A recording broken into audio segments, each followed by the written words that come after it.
Assalamualaikum warahmatullahi wabarakatuh. Halo, apa kabar semuanya? Yuk kita belajar tentang P3K dan SKB di bagian PGSD ya, atau tentang guru SD. Nah, ini kita akan membahas masih tentang bab IPA. Nih, bunglon beradaptasi dengan A, menghindari ke tempat yang aman, B, menanggalkan ujung ekornya, C, mengubah warna tubuh, D, menegakkan sirip punggung sambil berdiri.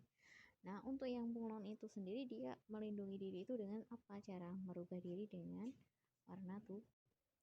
Sedangkan untuk menghindari ke tempat yang aman itu biasanya adalah hewan-hewan kecil. Sedangkan kalau yang ini menanggalkan ujung ekornya adalah cicak. Sedangkan untuk menegakkan sirip punggung sambil berdiri itu biasanya ayam jago, terus apalagi yang hewan-hewan yang mempunyai sirip di punggungnya, ada biawak juga dan sebagainya kayak gitu ya. Sedangkan contoh yang lain, gurita, dia beradaptasi melindungi dirinya dengan cara menyesuaikan diri dengan lingkungan, dengan warna lingkungannya, atau namanya mimikri. Jadi dia berubah warna ya. Sedangkan cicak itu beradaptasi melindungi diri dengan cara memutuskan ekornya atau autotomi. Yang tiga, terenggiling beradaptasi dengan menggulingkan badan. Yang keempat, kura-kura beradaptasi dengan tempurung. Yang kelima, belalang beradaptasi dengan kamuflase. Kamuflase itu berubah diri ya, menyesuaikan diri. Sedangkan belalang itu beradaptasi dengan kamuflase. Kamuflase itu dia menyesuaikan warna tubuhnya dengan tempat lingkungannya. Gitu ya. Misalkan belalang itu warnanya coklat, dia sembunyi itu di batang yang warnanya coklat. Kalau belalang hijau, dia sembunyi di daun yang warna hijau kayak gitu. Selanjutnya, ikan yang hidup jauh di bawah permukaan air, bentuk tubuhnya kecil. Hal ini dipengaruhi oleh adaptasi terhadap suhu air, B, gerakan air, C, tekanan air, D, kadar garam air. Tidak, kalau kadar garam air itu tidak mempengaruhi ya. Yang mempengaruhi itu adalah tekanan air.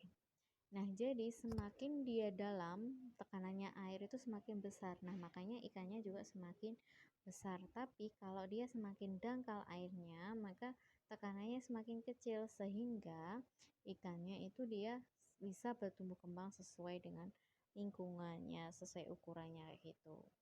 Nomor 8, bentuk langit yang disebut bintang berekor, benda langit bintang berekor itu namanya komet. Nah, ini ada pengertian lain kalau meteor itu sendiri adalah benda langit yang masuk di dalam wilayah atmosfer yang mengakibatkan terjadinya gesekan permukaan meteor dengan udara dengan kecepatan yang sangat tinggi. Jadi meteor itu benda, misal batu, dia jatuh ke atmosfer dengan kecepatan yang sangat tinggi, dia sehingga menghasilkan cahaya matahari, cahaya yang berupa api.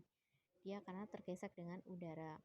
Yang B itu planetoid, adalah benda langit yang mengelilingi bintang pusat tata surya atau matahari. Ini namanya matahari. Sedangkan yang C, komet, adalah bintang langit yang berekor. Yang D, satelit, adalah benda yang mengelilingi planet yang memiliki orbit peredaran sendiri. Sedangkan yang bintang adalah benda langit yang memancarkan cahaya sebagai sumber cahaya. Nah, bintang di sini sebagai sumber cahaya itu adalah matahari. Kalau bintang sendiri juga dia bisa memancarkan cahaya. Matahari itu dianggap sebagai pusat tata surya karena apa? Pusat. Nah, pusat itu pasti inti. Inti itu pasti di tengah-tengah ya. Nah, berarti karena dia disebut pusat, berarti dia letaknya ada di tengah. Berarti yang D. Yang nomor 10 selanjutnya, revolusi planet terjadi karena A, planet termasuk benda gelap, B, planet letaknya jauh dari bumi, C, adanya gravitasi matahari, D, planet merupakan benda langit. Nah, revolusi itu dipengaruhi oleh bukan karena benda langit ya, semuanya ada di benda langit tapi tidak ada revolusi. Planet termasuk benda gelap, bukan, tapi karena apa? Yang C, adanya gravitasi matahari kayak gitu. Nah, sekian, terima kasih penjelasan dari saya. Semoga bermanfaat untuk kalian semua dan semoga kalian lolos P3K tahun 2021. Assalamualaikum warahmatullahi wabarakatuh.